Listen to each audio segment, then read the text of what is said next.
자, 들어가겠습니다. 자, 문제 1번 읽어볼게요. 제시문 1부터 4까지는 시민적 자유와 책임의 근거에 대한 견해를 담고 있다. 제시문들을 상반된 두 입장으로 분류하고 요약하시오 라고 했습니다. 여기서 중요한 것은 시민적 자유와 책임의 근거 이 부분이죠.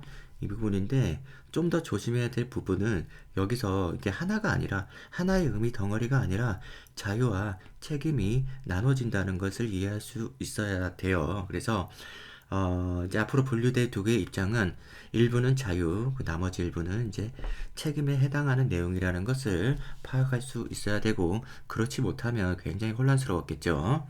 자, 그래서 제시문 1번부터 자유에 관한 것인지 책임에 관한 것인지를 살펴보면서 읽어 나가겠습니다.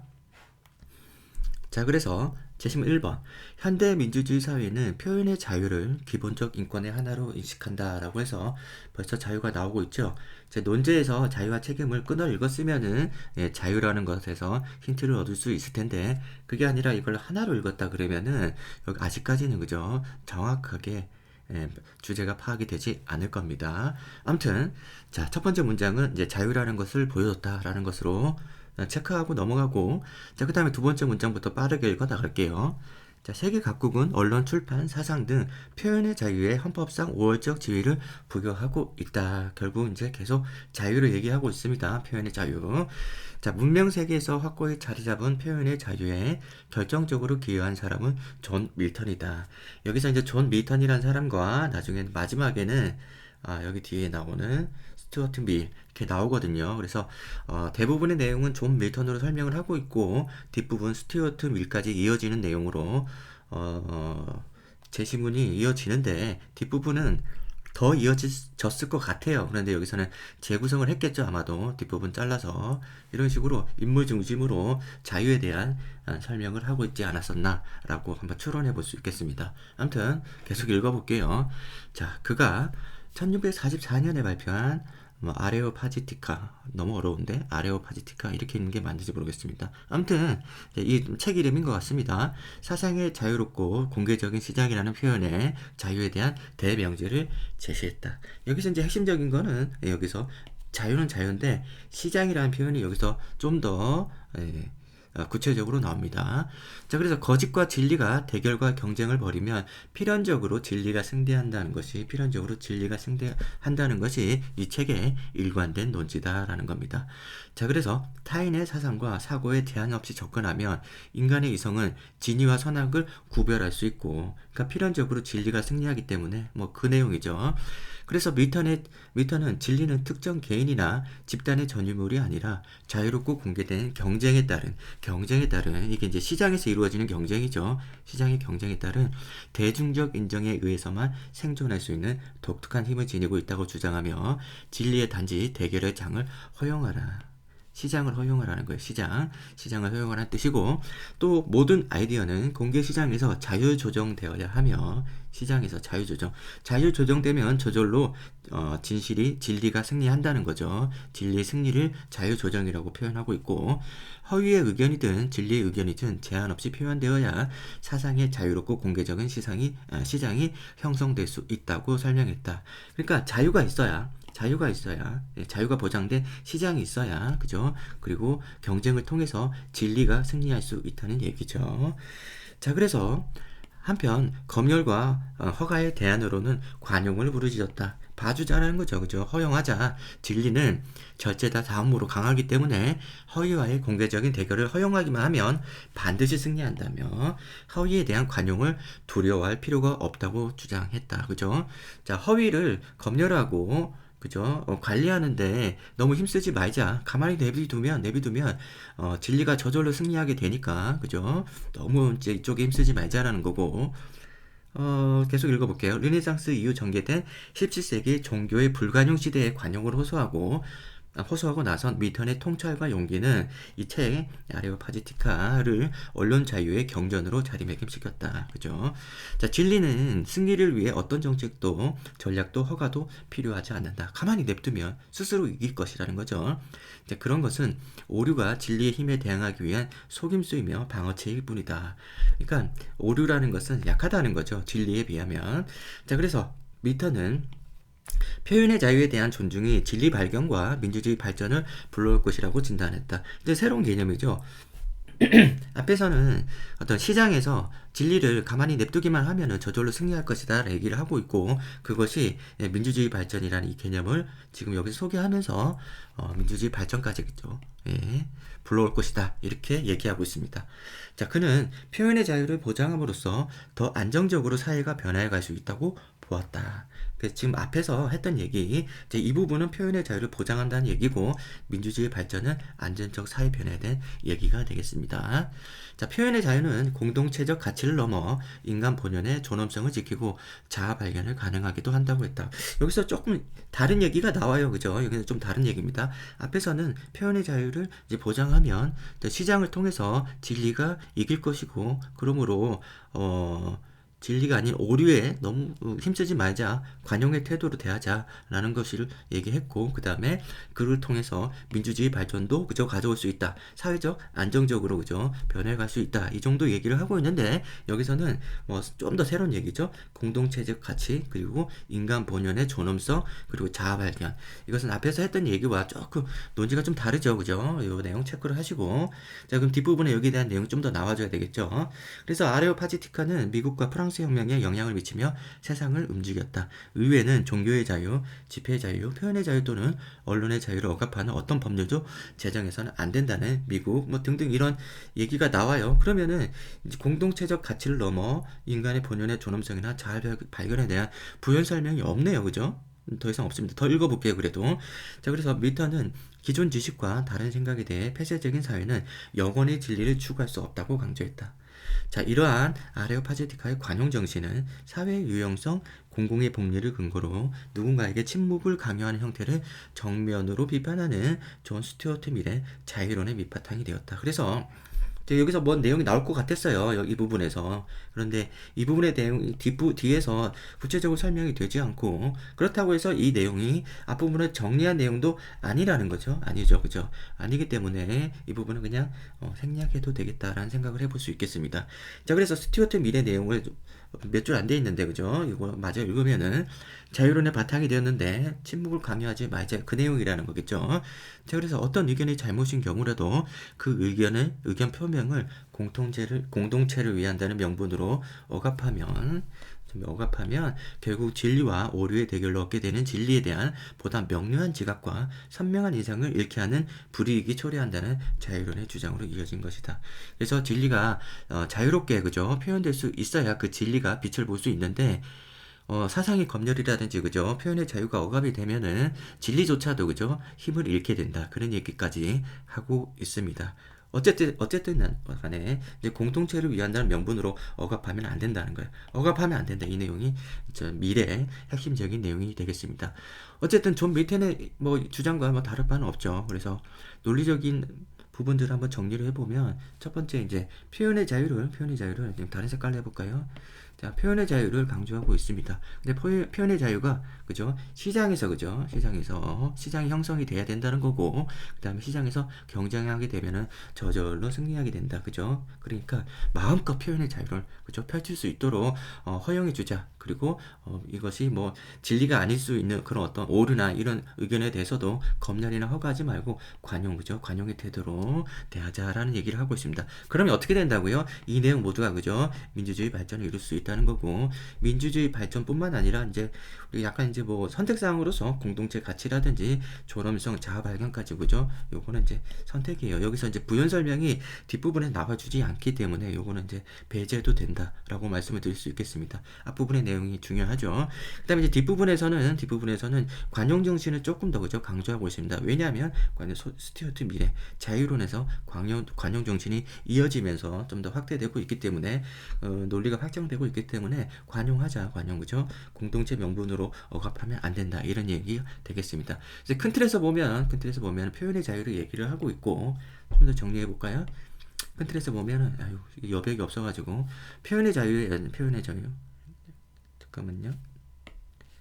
자, 표현의 자유예요. 표현의 자유. 이 얘기를 하고 있고, 근데 이걸 글의 어떤 구조를 보면은 여기서 밀턴이죠. 존 밀턴. 알아서 읽으세요. 지금 잘 안 보이겠지만. 그 다음에 뒤에는 이제 밀입니다. 밀인데 여기 위에 밀터는 주로 뭘 얘기하고 있냐면은 표현의 자유, 그죠? 여기서 시장을 형성해 줘야 된다, 그죠? 그리고 관용까지 얘기를 하고 있는데 뒷부분에 밀에서 특히나 관용 얘기를 하고 있기 때문에 아마 이렇게 이어진다는 얘기를 하고 싶은 것 같아요. 그래서 관용을 살짝 이렇게 할까요? 그래서 전체 구조는 이제 밀통과 밀에서 표현의 자유를 얘기하고 있는 와중에 이제 시장을 형성해주고 그 다음에 관용으로, 그죠? 대하라라는 거고, 그 다음에 뒷부분에는 관용이기 때문에, 관용이 중요하기 때문에 여기서는 억압한 표현의 자유를 억압하면 안 된다, 뭐 이런 얘기입니다. 그래서 글쓴이의 어떤 뭐랄까 논리는 뒷부분에 뭔가 더 있을 것 같은데 다 생략되어 있기 때문에 결국에는 이것만 우리가 건져낼 수 있으면 되겠다라는 거고, 이것을 표현의 자유를 어떻게 우리가 논리적인 근거를 들고 있느냐, 왜 우리가 표현의 자유를 중지해야 되느냐, 그 논리는 왜 그러냐에 대한 논리는 시장에서, 그죠? 가만히 냅두면 진리는, 그죠? 진리는 항상 승리한다라는 어떤 낙관론적인, 그죠? 낙관론이 존재하고 있다는 거예요, 그죠? 진리는 저절로 승리한다, 그죠? 어떤 상황 속에서도. 그러므로 이 표현의 자유가 없으면 진리도 약화되기 때문에 마음껏 시장에서 둘이 싸움을 붙이라는 거죠. 진리와 오류, 그죠? 거짓을 싸움을 붙이라, 이런 얘기를 하고 있습니다. 자, 그래요. 우선은 제시문 1번은 자유에 관한 얘기다라는 것을 얘기하고 있고, 자유 중에서도 표현, 그죠? 이렇게 얘기해 보면 되겠습니다. 굉장히 좀 지저분하게 낙서해 놨는데 좀 뭔가 좀 있어 보이죠? 자, 제시문 2번 한번 보겠습니다. 제시문 2번은 이제 공황, 뭐 여기에 대한 설명인데요. 자, 한 사회가 자원을 흥청망청 탕진한 결과로 개인들이 감수해야만 하는 불가피한 징벌이 아니기에 죄와 벌의 교훈극으로 접근해서는 안 된다.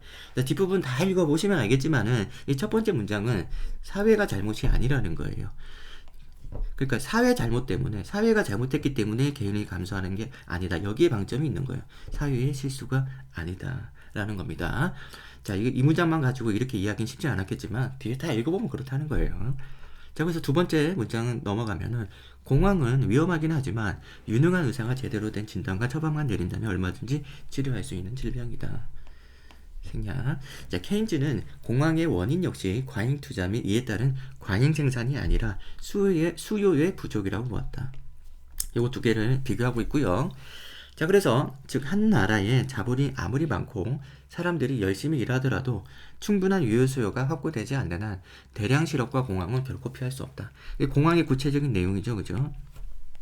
자, 그래서 자, 수요가 부족해 공황이 발생한 것이라면 검약보다는 소비가 미덕이 된다. 그래서 경제 위기 때마다 경기가 어려울수록 시장에서 물건값을 깎지 말고 지갑을 아낌없이 열어야 한다는 국민 계몽을 위한 노력이 있었다. 그러니까 이제 수요가 부족이라는 그런 어떤 진단을 하게 되면은 사람들 보고 돈을 많이 쓰라고 하는 수밖에 없다는 거죠. 근데 그게 다 실패했다는 거예요.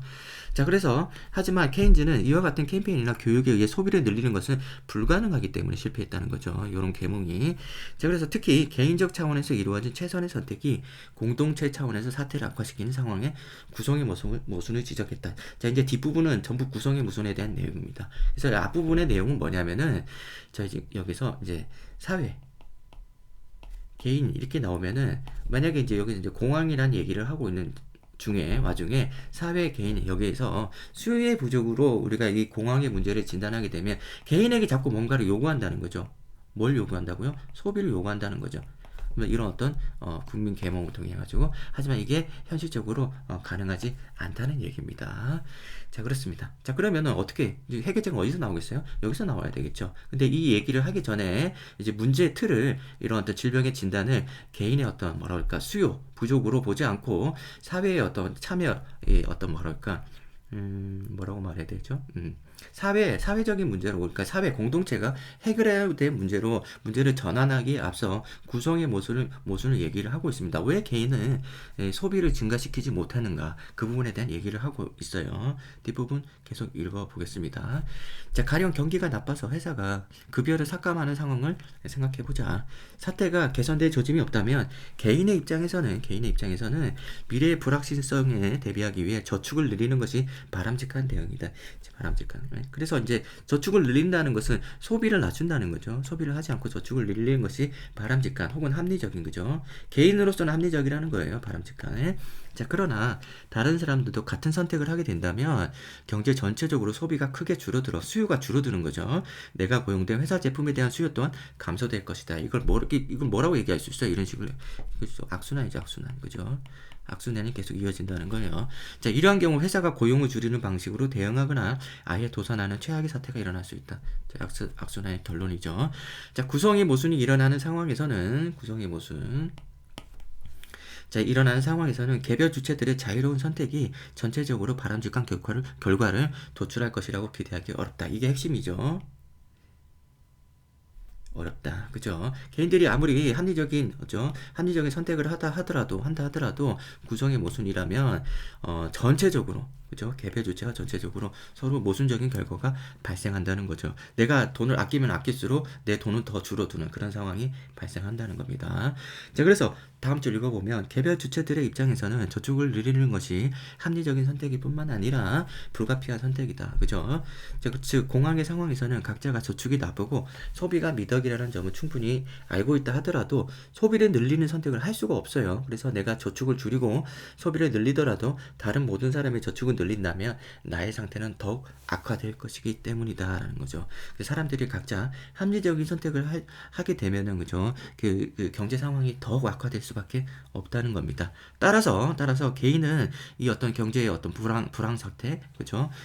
이런 불황을 극복할 힘이 없다는 겁니다. 자기가 이제 합리적으로 그죠? 선택을 할수록 경제는 더 나빠진다는 거죠. 그래서 개인은 이걸 해결할 수 없고 공황으로부터 경제를 구출하려면 구성의 모순으로부터 자유로운 제3의 경제 주체 역할이 중요한데 그것은 바로 정부라는 거죠. 그래서 민간으로부터 개인은 수요 증대를 할 수 없다는 거예요. 그죠? 그래서 이 상황에서는 정부가 수요를 증대해야 된다는 거죠. 케인즈 앞에 아까 나왔죠. 케인즈 어디 있니?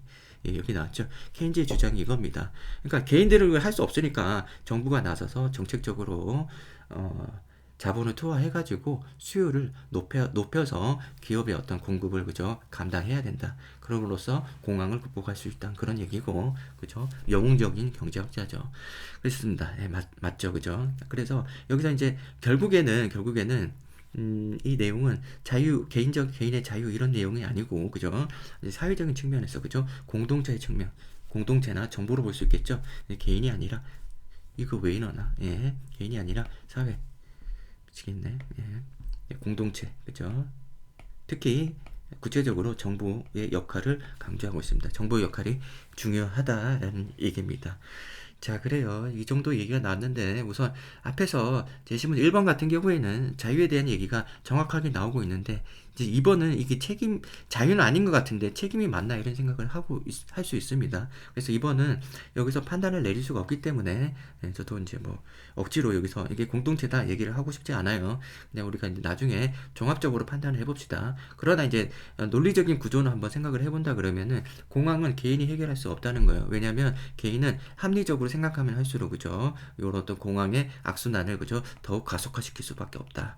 라는 얘기고 그 다음에 그렇기 때문에 우리가 이제 제3의 주체 정부 공동체가 필요하다는 거죠.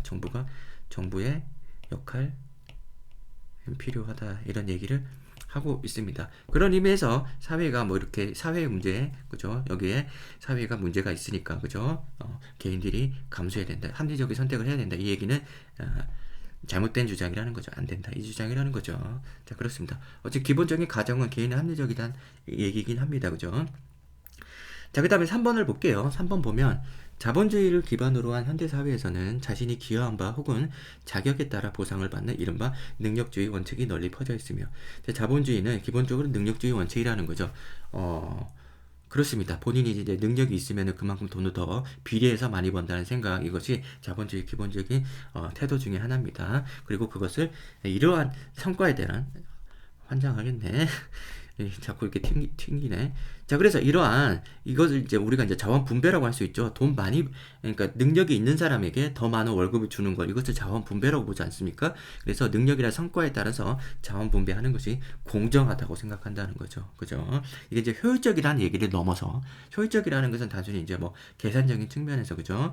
뭐 경제적인 측면에서 접근하는 그런 논리라 그러면, 공정하다는 것은 사실 효율성을 넘어서 다른 영역의 차원의 평가라고 볼 수 있겠습니다. 뭐 윤리적이거나 혹은 정치적이거나 이런 측면에서까지 우리가 이것을 공정하다고 생각한다는 거죠. 그래서 효율적인 거는 우리가 이제 이 앞에서 효율적이다라는 것은 우리가 이해해 볼 수 있으나 이걸 공정하다고까지 우리가 판단한다. 이 부분에 대한 검증은 뒷부분에서 하고 있습니다. 자, 그래서 한국 사회 분배 정의에 대한 조사 결과에 따르면 이 분배 정의는 뭐 여러 가지 측면에서 평가가 된다는데 볼 수 있는데 효율적이거나 뭐 공정하거나 등등 여러 가지 정의의 관점은 다를 수 있겠죠. 그래서 여기에 대한 조사 결과에 따르면 66%의 응답자가 능력이나 노력의 차이에 따라 보수의 차이는 클수록 좋다는 의견에 찬성하였다. 능력주의를 그죠 인정하는 거죠. 자, 이 결과는 연령이나 소득에 따라 다소간의 차이는 있으나 크게 달라지지 않는 것으로 나타났다. 하지만 이런 능력주의 원칙은 포괄적으로 변할 수 있다라고 하고 있습니다. 자, 이제 여기서부터 이제 비판이 시작됩니다. 자, 일만 열심히 하면 성공으로 곧장 달려갈 수 있다고 믿는 믿음은 이 능력주의 믿음이죠. 우리가 우리 운명의 주제자이며 앞날은 우리 스스로 손에 달려 있다는 믿음을 반영하고 있다. 내가 열심히 하면, 그죠? 나만 열심히 하면은, 거기에 대한 결과는 당연히 가져올 수 있다. 당연히 얻어진다. 그 믿음을 반영하고 있다는 거죠. 실제로는 아니라는 얘기를 하고 싶어서 이런 말을 쓰고 있는 겁니다. 자, 일과 자기 구제에 대한 이러한 입장은 연대와 시민의 상호적 책임에 대한 입장에도 영향을 준다. 그러니까 무슨 말이에요? 그러니까 이러한 믿음을 갖고 있으면, 그죠? 당연히 이렇게 된다는 거죠. 그러니까, 길에 있는 노숙자들 보면서 아이고 일 열심히 안 하니까 그죠? 저렇게 되는 거니까 저 사람들 도와줄 필요가 없다. 이런 논리가 자연스럽게 도출된다는 거죠. 그래서 도와줄 필요가 없다. 상호적 책임, 나한테는 책임이 없고 그 사람 본인에게만 책임이 있는 거야 라는 어떤 주장. 그 다음에 연대, 그죠? 우리가 같은 그죠? 공동체 사람으로서 서로 도와줄 수 있는 어떤 일말의 동정, 연미 이런 것도 이제 도출될 수 없다는 거죠. 아주 냉정하게 대할 수밖에 없다는 거고 그것을 우리가 포괄적으로 표현하고 있다는 것을 알 수 있습니다. 자, 그래서 계속 읽어보면 열심히 일하는 사람이면 누구나 성공하리라 믿고 실패하는 사람은 누구보다도 자신을 탓해야 하는 것이 옳다면, 그래서 능력주의 너네들이 그 주장이 옳다면 실패한 이들을 도와줘야 한다는 말이 공감을 얻기 어렵다. 연대와 상호적 책임을 그죠 하지 않는다는 거죠. 이것이야말로 능력주의의 혹독한 면이다라는 겁니다. 자신의 운명이 오롯이 본인의 몫이라면 최고의 자리에 서는 사람과 최저의 자리에 있는 사람의 사회적 위치는 정당화된다. 당연한 거죠. 자기 한 만큼 얻어간다고 생각하기 때문에 부자는 부자인 이유가 있는 것이다. 그러나 만약 가장 성공한 사회 구성원이 자기 이외의 요인, 그죠? 자기 능력 이외의 요인, 가령 행운이나 공동체의 지원 덕분에 그 자리에 섰다면 그런 사람이 다른 이들의 운명에 힘을 보태주어야 한다는 도덕적 주장이 힘을 얻는다라는 겁니다. 그러니까 능력주의가 아니라면은 우리가 도덕적으로 그죠? 예, 힘을 얻을 수 있는 거죠. 그러니까 성공한 사람들은 운이 좋거나 어떤 여러 가지 혜택에 힘입어서 성공했던 거고, 그 다음에 실패한 사람들은 이런 부분에 도움을 받지 못해서 성공할 수 있음에도 불구하고 노력을 했음에도 불구하고 실패를 했다 그러면은 아무래도 운이 좋아 성공한 사람은 자기 것을 조금 나누어줘서 실패한 사람들에게 그죠? 조금 도움을 줄 수 있다라는 그런 어떤 도덕적 주장이 힘을 얻는다는 그런 뜻입니다. 다 알고 있는데 너무 강조해서 설명했나요? 다음으로 넘어가면 즉 우리 모두가 공동 운명체라는 주장이 쉽게 받아들여질 수 있다. 그러니까 능력주의에서는 불가능하다는 거예요. 능력주의에서는 불가능하고 그죠? 요걸 버려야 우리가 이제 연대와 책임, 공동 운명체 그죠? 이렇게 우리가 이제 가만 보니까 이렇게 책임이 단어가 나왔네요. 이미 여기서 이제 가만 보니까 그죠? 이미 잊고 있었는데 책임이 나오고 있습니다. 자, 그래서 쉽게 받아들여질 수 있다. 공동체에 대한 책임, 그죠? 가져야 된다는 얘기죠. 자, 반면 우리 스스로가 운명의 주인이나 믿음이 굳건한 국가는 사회적 복지에 대해 인색해질 수밖에 없다. 우리 스스로가 운명의 주인이란 말은 이제 이게 능력주의의 표현이죠, 그죠? 그래서 사회적 복지, 그죠? 사회적 복지, 연대, 그죠? 앞에 나온 연대, 상호적 책임, 사회적 복지 이런 것들 그죠? 다 답안에 쓸 수 있는 좋은 표현들이고, 자 노력하고 열심히 일함으로써 누구나 성공할 수 있다면 정부는 일자리와 기회가 모두에게 자유롭게 열려 있다고 확인만 해주면 그만일 것이다. 그러니까 무슨 말이에요? 그러니까 노력한 만큼 가져갈 수 있다면 정부가 할 일은 없다는 거예요. 가만히 그냥 자유롭게 그죠? 방해만 안 하면 된다는 거죠. 하지만 실제로라는 게 중요하죠. 가난하게 태어난 사람은 상류층으로 올라갈 가능성이 거의 없는 거죠. 그렇습니다. 그래서 사실 대부분이 중산층조차 되지 못한다. 태어나면서 그죠? 우리가 흔히 얘기하는 금수저, 흑수저 얘기를 하지 않습니까? 그죠? 수저 자체가 다르기 때문에 그래서 같은 노력을 한다 하더라도 거기에 어떤 뭐랄까 파급 효과가 다르고, 그죠? 예. 그렇습니다. 예. 사회적 지위의 상승에 대한 연구에 따르면 최하위 소득 계층에 태어난 사람 경우 뭐 이렇게 최상위 계층에 도달하는 경우가 굉장히 낮다는 거죠. 이게 현실이라는 거예요. 실제라는 거죠. 실제는 그렇다는 겁니다. 그러니까 능력주의라는 것은 일부는 뭐 납득이 가긴 하지만은, 그죠? 이게 뭔가 실제 완전히 이게 진리다라고 얘기하기에는, 그죠? 부정적인 요소, 그죠? 현실적으로 맞지 않는 내용이 많다는 거죠. 자, 그래서 성공이 자신의 재능과 노력 때문이라고 믿는 능력주의 신념은 사실에 부합하지 않을 뿐만 아니라 공동선을 해칠 수도 있다는 거예요. 실제도 아니고, 그걸 믿으면, 그죠? 연대적 책임에 대해서도 소홀할 수밖에 없다는 거예요. 자, 그래서 이거 중요한 내용이고, 자, 능력주의 방식의 인재 선별은 완벽하지도 않거니와 설령 완벽하다고 가정하더라도 선별되기 위한 극단적 경쟁의 고통과 선별에서 탈락한 대다수의 좌절로 인해 사회통합을 저해할 수밖에 없다. 사회통합까지, 그죠? 우리가 단순히 그냥 이제 연대가 안 된다라는 것에서 끝나는 게 아니라 통합도 안 된다는 거, 사회 갈등이 이루어진다는 거죠. 우리가 이제 대학 입시에서도 마찬가지로 지역 균형이라는 게 있지 않습니까, 그죠? 그 취약계층이라든지, 그죠? 그런 분들에게, 그런 학생들에게 어떤 그 정원을 할당해서 배려를 해주잖아요. 그게 이런 측면이라는 거죠. 멀쩡하게 그 좋은 집안에서 태어나서, 그리고 이제 유복한 집안에 태어나서 경제적, 그죠? 혜택을 받고 자란 학생들과 그렇지 못하고 어려서부터 알바를 하고 공부를 병행해야 되는 학생들은 이제 같은 동일선상에 두고 경쟁을 하게 되면 사회통합 이런 거죠. 예, 저해할 수밖에 없다는 거죠. 자, 사회적 지위의 상승에만 집중하는 것은 민주주의가 요구하는 공동체의 연대와 시민의식 강화에 기여하지 못한다. 예.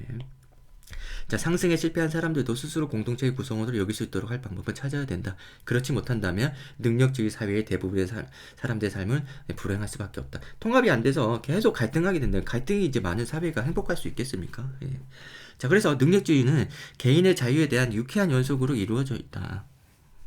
개인의 유쾌한 약속, 유쾌한 약속. 그러니까 유쾌한 약속은 뭐예요? 비전이 명확하다는 거죠. 노력한 만큼 가져간다, 그런 얘기죠. 그래서 노력해라는 거고, 자, 우리 운명은 우리 손에 있고 하면 된다는 약속의 말이다. 이건 역시도 마찬가지로 뭐 낙관론이라고 얘기해볼 수, 낙관 긍정론이라고 우리가 얘기해볼 수 있겠습니다. 그러나 이러한 자유의 비전은 공동의 민주적 프로젝트에 대한 사회적 책임에서 우리의 눈을 돌리게 한다. 그래서 민주적 사회적 책임, 이 부분. 사람들이 각자의 재능에 따라 무엇이든 주어지는 대로 받을 자격이 있다는 능력주의 신념은 공동체적 연대를 거의 불가능하게 만든다. 했던 말 계속 하고 있습니다, 지금. 자, 대체 왜 성공한 사람들이 더 성공한 사회 구성원들에게 무언가를 해줘야 하는가? 이 질문에 대한 해답은 설령 죽도록 노력한다고 해도 우리는 결코 자수성가적 존재가 아님을 깨닫는 데 있다. 아주 일부는 여기 4에서 7%는 자수성가할 수 있다는 거예요. 하지만 대부분은 안 된다는 거죠. 자, 그래서 공동체 속 존재로서의 자신을 자각하고, 공동체적 존재로서 자신을 자각하고 연대해야 한다는 거죠. 연대해야 되는 거고, 그리고 사회가 개인에게 준 보상은 개인의 재능과 업적 때문만이 아님을 알게 될 때 비로소 겸손이 생겨난다는 거죠. 그러니까 사회가 그 사람에게 줬던 여러 가지 혜택들이 있을 거 아닙니까? 이 혜택들을 무시하고 내가 잘나서 성공한 거야 라는 그런 생각, 그런 편협한 생각, 그런 능력주의가 가져오는 그런 어떤 편협한 생각들 때문에 겸손하지 못하면은 연대를 할 수 없고, 그죠? 책임의식을 가질 수 없고, 민주주의가 발전하지 못하고, 그렇게 되면 사회 갈등, 통합이 안 된다는 겁니다. 자, 그래서 이러한 겸손함은 우리가 갈라놓은 가혹한 성공 윤리에서 돌아설 수 있게 해준다, 그죠? 따뜻한 연대로 가자라는 거고, 그것은 능력주의의 폭정을 넘어 덜 악의적이고 더 관대한 공적인 삶으로 우리를 이끌어간다라고 얘기를 하고 있습니다. 여기서 이제 책임에 대한 얘기를 하고 있습니다. 책임에 대한 얘기를 하고 있고, 능력주의를 통렬하게 비판하고 있죠. 그죠? 어쨌든 공동체의 혜택을 입어서 성공하는 주제에, 너무 심하게 얘기하나요? 그런 주제에 그것도 모르고 지가 잘난 줄 알고 있죠. 그죠? 오만하게 그렇게 성공한 사람은 성공한 거는 그만한 어떤 뭐랄까 이유가 있어. 노력을 열심히 했기 때문이야. 실패한 사람들은 노력을 안 해서 게을러서 태만해가지고 왜 어렸을 때 공부를 그렇게 안 했니? 뭐 이런 어떤 비난을 하면서 도와주지 않는다는 거죠. 그것이 결국에는 무지에서 온, 그죠? 무지에서 오는 그런 어떤 뭐라 그럴까? 오만함, 냉혹함, 사회통합을 저해하게 되는 그런 어떤 결론으로 이어진다는 그런 얘기입니다. 그래서 책임이 있다. 우리는 공동체로부터 우리가 유산을 받았고 그걸 토대로 우리가 성공을 했기 때문에 성공한 사람들은 책임이 있고 여기서 실패한 사람들에 대한 도움, 그죠? 자원 분배 신경 써야 된다는 얘기를 하고 있습니다. 여기서 사용된 단어들이 여러 가지로 우리가 이제 자유를 설명할 때 썼던 여러 가지 내용들과 겹치죠, 그죠? 그래서 뭐 여기서도 관용이 나오는데 여기서도 그죠? 겸손함과 관용이 관대함 이런 것들이 나오고 있습니다. 이런 부분에서 헷갈리면 안 되겠죠. 그런 학생은 없을 거라고 봅니다만 아무튼 비슷한 용어를 써가면서 서로 다른 주장을 하고 있다는 점이고 여기서는 책임에 대한 내용이 확실합니다.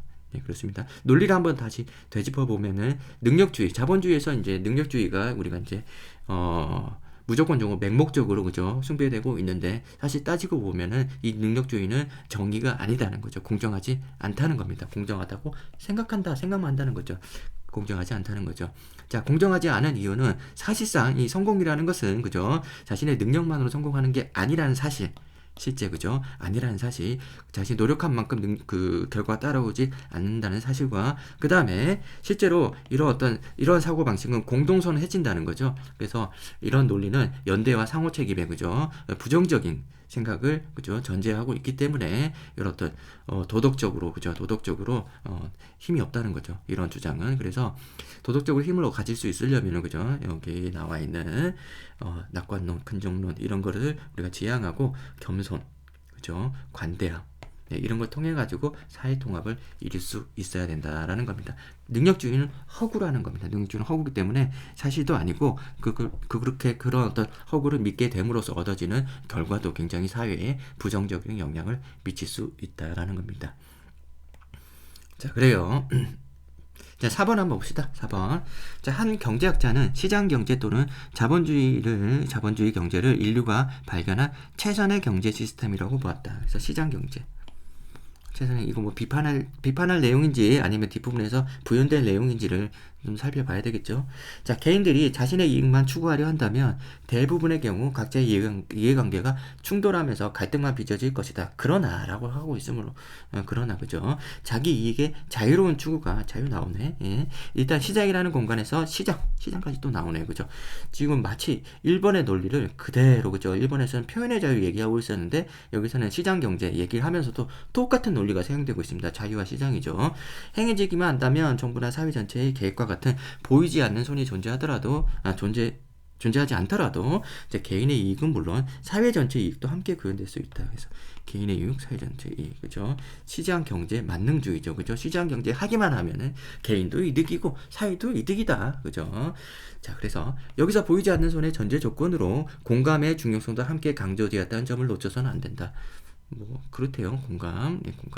자, 그래서 더 많은 이익을 얻기 위해 최선을 다하되 내가 상대방의 처지에 놓이더라도 공감할 수 있는 방식으로 최선을 다해야 된다. 쉽게 말하자면 반칙하지 말라는 거죠. 반칙하지 말고 규칙을 지키면서 경쟁해야 된다라는 거고 이 말은 결국 시장 경제에 대한 얘기죠. 시장에서 반칙하지 말자는 얘기지. 이것이 좀 더 우리가 이제 앞에서 공동체 이런 어떤 의미에서 어떤 남들을 도와주는 도덕적인 의미에서 공감은 아니라는 거예요. 그죠?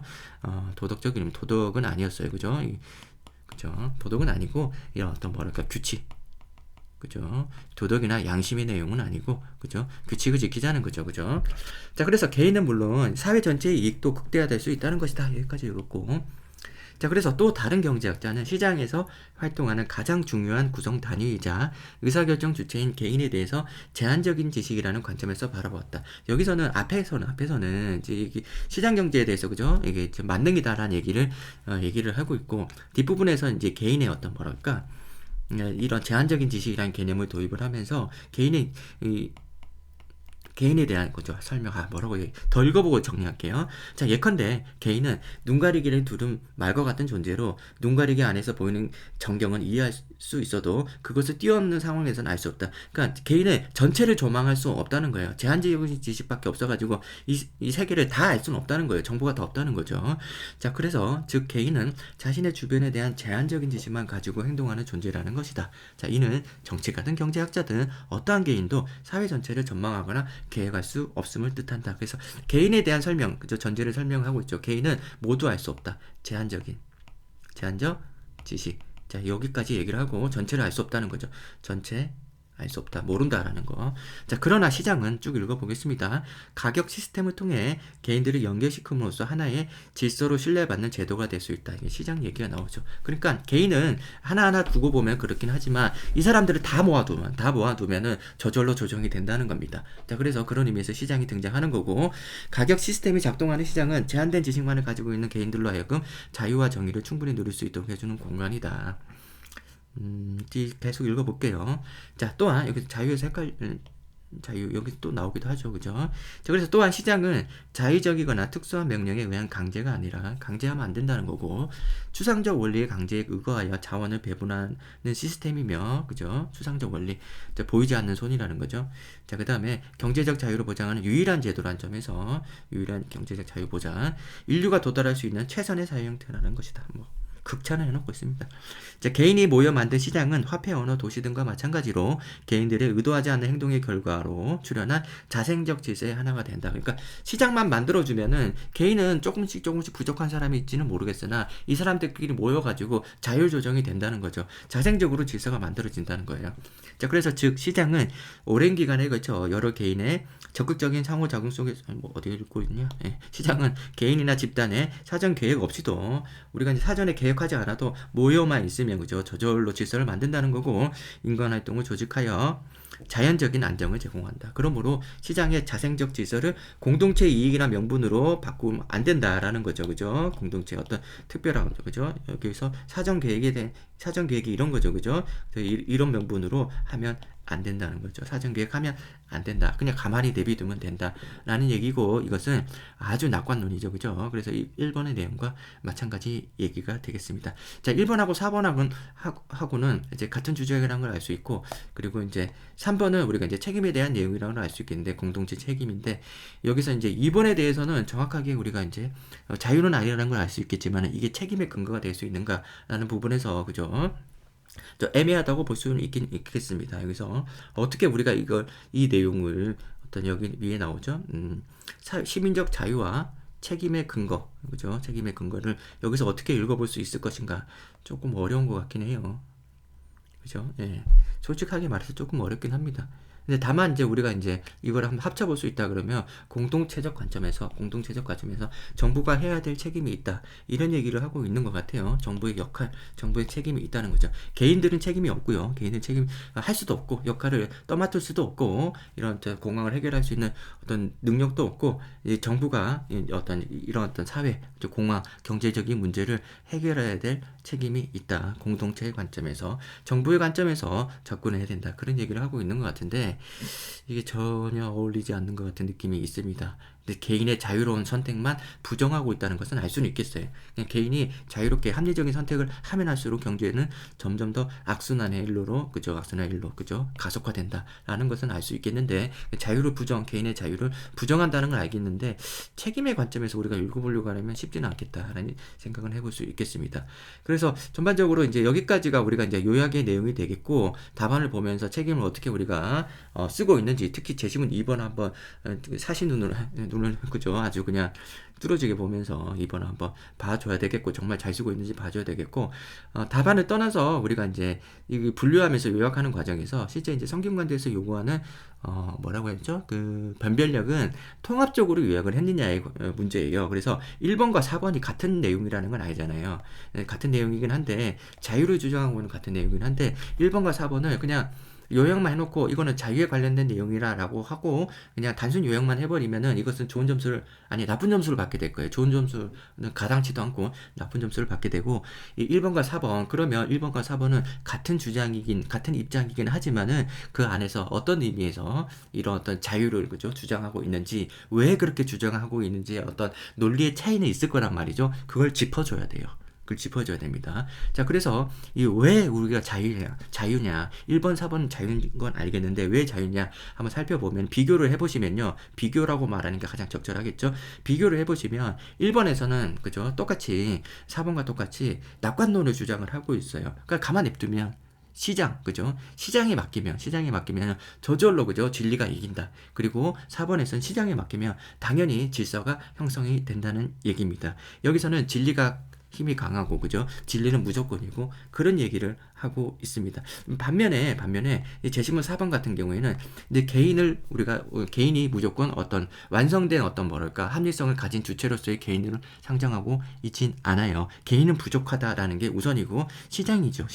시장이 핵심이라는 겁니다. 그래서 시장을 중심으로 우리가 이제 조금 부족하나마 개인들이 모이면은 질서가 자생한다, 그런 얘기를 하고 있습니다.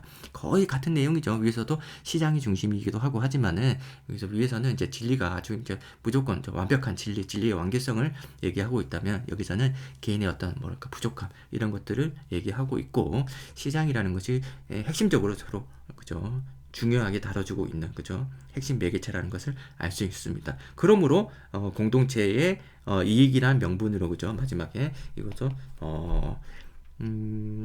계획적으로 정책을 뭐 억압하거나, 그죠, 예, 계획하면 안 된다는 얘기고, 여기서도 마찬가지로 똑같은 얘기가 나오고 있습니다. 근데 다만 이제 여기서 차이점을 구별을 해줘야 되는데, 뭐 여기는 정치적인 얘기고 뒷부분은 이제 뭐 경제적인 얘기다, 이 정도만 가지고는 좀 부족하기 때문에 개인의 어떤 부족한 면, 그죠, 그 전제에 대해서 얘기를 조금 해주고 있었습니다. 자, 그래요. 그 다음에 이제 2번은 제시문 2번과 3번을 우리가 이제 또 비교를 해봐 줘야 되겠죠. 공동체 얘기를 하고 있는데, 자, 위에서는 이제 공황은 우리가 개인이, 그죠, 개인은 합리적 존재라는 것을 가정을 하고 있어요. 그죠, 개인은 합리적 존재지만 이 사회 문제를 풀어나감에 있어서는 개인은 여기서 힘이 없다는 거죠. 절대 풀어나갈 수 없다는 거. 그러므로 해가지고 제3자 정부가, 그죠, 공동체를 위해서 역할이 필요하다는 얘기를 하고 있고, 3번에서는 개인의 합리적인 존재 라는 것도 사실 부정이 되고 있습니다. 그래서 개인의 어떤 노력이나 어떤 뭐랄까 노력을 통해 가지고 어떤 거기에 대한 보상을 받는다는 믿음, 이런 것들은 합리적이지 않다는 거죠. 그리고 공정하다는 믿음 자체가 합리적이지 않고, 이런 식으로 접근해서는 안 되고, 그죠, 도덕적인 의미로 접근을 해야 된다라는 얘기를 해볼 수 있겠습니다. 그래서 상호 연대해야 되고, 그죠, 개인들끼리 서로 뭉쳐서, 그죠, 어떤 겸손함, 도덕적인 요런 어떤 신념을 가질 수 있어야, 이런 시민의식을 가질 수 있어야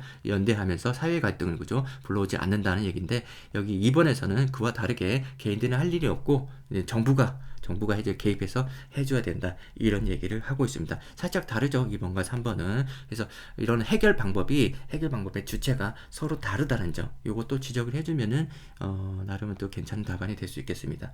자, 이런 부분이 나왔는지 답안 한번 볼게요. 답안을 보시면은, 자, 시민적 자유와 책임이 무엇에 근거해야지에 대한 두 가지 입장인 자유주의와 공동체주의, 이렇게 묶었어요. 자유주의와 공동체주의 이렇게 묶어가지고 우리는 이제 뭐 이렇게 쓰면 안 되지. 자유와, 그죠, 책임의 근거, 그죠, 여기에 대한 얘기인데, 논제에서 이렇게 물어봤지 않습니까? 시민적 자유와 책임의 근거에 대한 견해를 담고 있다라고 하고 있는데, 하나는 책임이고 하나는 자유인데, 여기서는 말을 좀 바꿔가지고 공동체주의로서 책임을 얘기하고 있고, 자유주의로서 자유를 얘기하고 있다, 이렇게 이해해 보시면 되겠습니다. 자, 그래서 이렇게 풀어나가면은, 공동체로 풀어나가면 제시문 2번과 3번을 묶어볼 수 있는 여지가 생기는 거죠. 단순히 우리가 책임만으로 설명이 잘 안 되니까 공동체주의로, 그죠, 이렇게 묶어가지고 얘기를 하고 있습니다. 자, 그 다음에 두 번째 문단에서 자유주의를 얘기를 하고 있어요. 개인의 자유에 최고의 가치를 부여하고 이에 대한 보장을 강조한다. 자, 제시문 1은 존 밀턴의 뭐 이렇게 중심으로 표현의 자유의 중요성을 피력하였으며, 이를 통해 민주주의가 실현되고, 우리가 다 밑줄 그어본 내용 아닙니까, 그죠? 사회적 안정으로 발전해 나갈 수 있다고 보았다. 이렇게 간단하게 정리가 끝나버리고 있습니다. 좀 더 풍부하게 쓸 수 있으면 좋은데 너무 간단하게 요약한 거 아닌가라는 생각이 들어요. 그 다음에 제시문 4번은 개인의 경제활동의 자유를 충분히 보장해주면 시장이 자생적으로 질서를 만들고 자원을 효율적으로 배분할 수 있다고 설명한다. 근데 내용은 맞죠. 굉장히 압축적으로 정리한 게 맞긴 맞죠. 근데 이제 분량이 좀 더 풍부하게 설명될 수 있는데, 왜 이렇게 분량이 작았나 보면 뒷부분에 이 내용을 많이 쓰고 있기 때문이죠. 근데 이제 성균관대 답안에 이렇게 요약이 항상 이렇게 빈곤하지는 않아요. 그리고 이 뒷부분에 나와 있는 이런 어떤 뭐랄까 이런 부분들 1번과 4번을 비교하는 내용이 또 이렇게 항상 또 분량이 많지는 않습니다. 단 두 줄만 나오는 경우도 있거든요. 그래서 요약을 이렇게 짧게 하는 게 맞아라고 생각드는 거, 항상 그렇지 않다는 점, 여기 여기 이렇게 많이 써야 돼? 또 항상 그렇지 않다는 점. 근데 상황마다 다르니까 여러 문제를 풀어보세요. 그래서 여기서만 예외적으로 그렇다는 것을 알 수 있습니다. 자, 그 다음에 제시문 1번 쭉 읽어볼게요. 개인은 합리적이고 자율적인 존재이므로 사상의 자유롭고 공개적인 시장만 보장된다면 진리와 허위를 분별할 수 있음을 강조하였으며, 사실 이거 지금 제시문 1번의 요약이에요. 그 다음에 제시문 4는 사람들이 제한된 지식만 가지고 있다고 하더라도 시장이라는 최선의 사회 형태 안에서 자유와 정의가 보장될 수 있음을 강조하였다. 이것도 역시 마찬가지로 4번의 내용이에요. 그러면 1번, 4번은 그냥 요약할 때 쓰면 됐던 내용인데 왜 1번, 4번 쓰고 또 1번, 4번 썼는지 모르겠습니다. 자, 그러면은 마지막에 정리된 내용은 요거라고 볼 수 있겠네요. 그죠?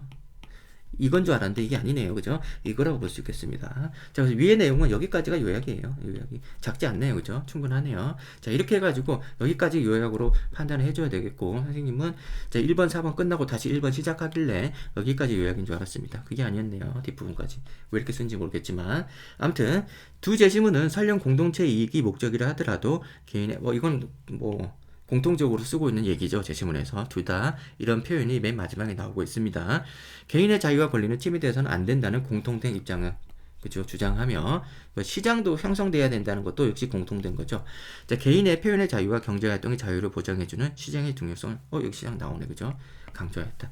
그래서 이 두 부분 어떤 차이점을 얘기하는 게 아니라 종합해서 얘기해주고 있네요. 이것도 허용이 되고 있구나라는 생각을 해볼 수 있겠습니다. 사실상 우리가 이제 제시문을 통합적으로 요약하라는 말이 굉장히 중요하게 반복적으로 얘기가 나오고 있거든요. 여기서 해설을 읽어보면은 종합하여 상반된 두 입장 내용을 정리하지 못했다면 감점을 감수해야 된다 얘기하고 있습니다. 그래서 또 한번 여기서 또 다른 표현이 없을까요? 네, 한 번 더 강조하고 있는 내용이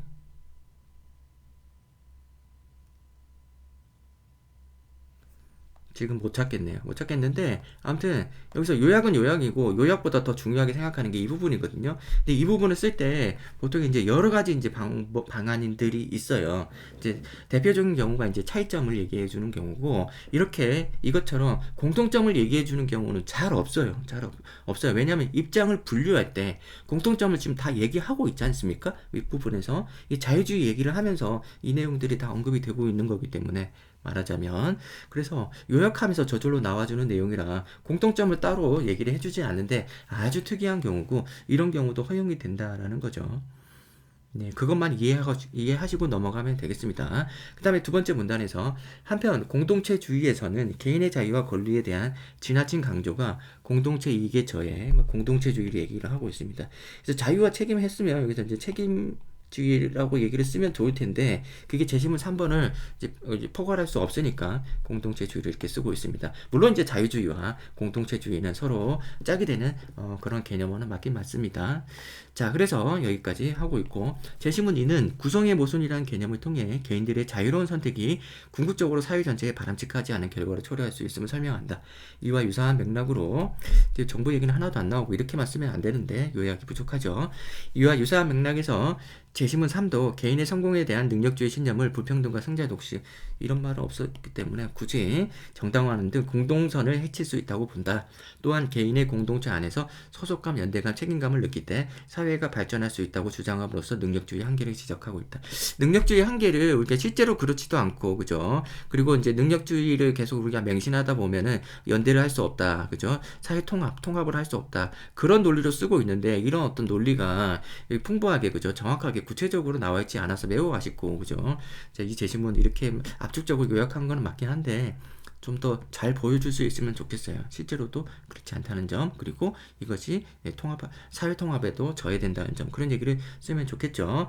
자, 그 다음에 제시문 2는 개인의 자유로운 경제활동의 한계점을 지적하며 공동체를 위한 정부의 역할을 언급하였고, 그 다음 제시문 3은 공동체적 연대와 사회적 책임이 중요하다고 강조한다는 점에서 경제적 측면과 사회적 연대의 관점에서 공동체주의의 필요성과 의의를 논하고 있다. 이렇게 쓰고 있는데 제 생각은 그래요. 여기 위에서는 제시문 2는 우리가 정부의 역할이고 제시문 3은 시민으로서의 역할이다. 이렇게 좀 대비를 시켜주면 좀 좋겠는데, 그런 대비가 나와 있지 않고 그냥 이렇게 줄줄줄 쓰면 이게 어떤 차이점, 2와 3이 차이점이 있는지 뚜렷하게 드러나지 않죠. 그냥 이게 단순히 제시문 2를 요약하고 제시문 3을 요약한 내용이다라고 얘기한 그런 비판에서 자유로울 수 없습니다. 그냥 단순 요약이 아니냐. 이게 무슨 제시문 2번과 3번을 통합적으로 우리가 정리해본 내용이냐라는 부분에서 우리가 과연 그죠? 설득력 있는 답변이 나올 수 있을까? 없다고 보거든요. 그래서 이제 주체죠. 주체 문제죠. 그죠?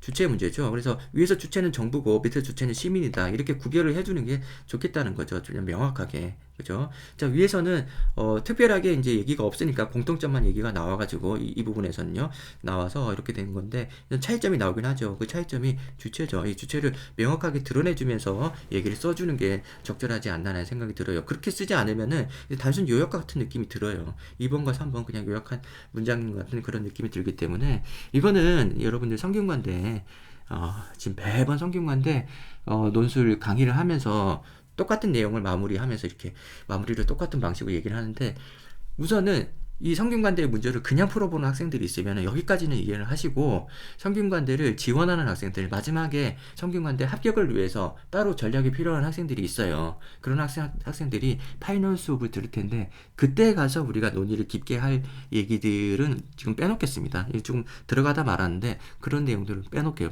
빼놓고 네, 여기까지는 그냥 문제를 푸는 데 만족하자라는 생각을 하면 되겠습니다. 그래서 굉장히 긴 내용들이 나오고 있고 제시문을 읽어가면서 시간이 많이 걸렸는데 여기까지 생각하면은 문제가 그렇게 어렵다고 볼 수는 없어요. 어렵지 않은데 실제로 합격하기 위해서는 좀 더 추상적이고 고차원적인 사고력이 필요하거든요. 살짝 보여주긴 했는데 마무리 짓지는 않았어요. 그래서 주체라든지 이런 부분 살짝 보여준 부분이고 마무리 아까 우리가 제한된 지식이라든지 어떤 개인의 낙관론 이런 부분도 터치할 수 있는 내용들이 많이 있거든요. 그런 것들은 성균관대를 우리가 이제 준비하지 않는 학생들은 굳이 거기까지 우리가 염두에 둘 필요는 없기 때문에 1번 문제는 여기까지 하고 네, 마무리하겠습니다.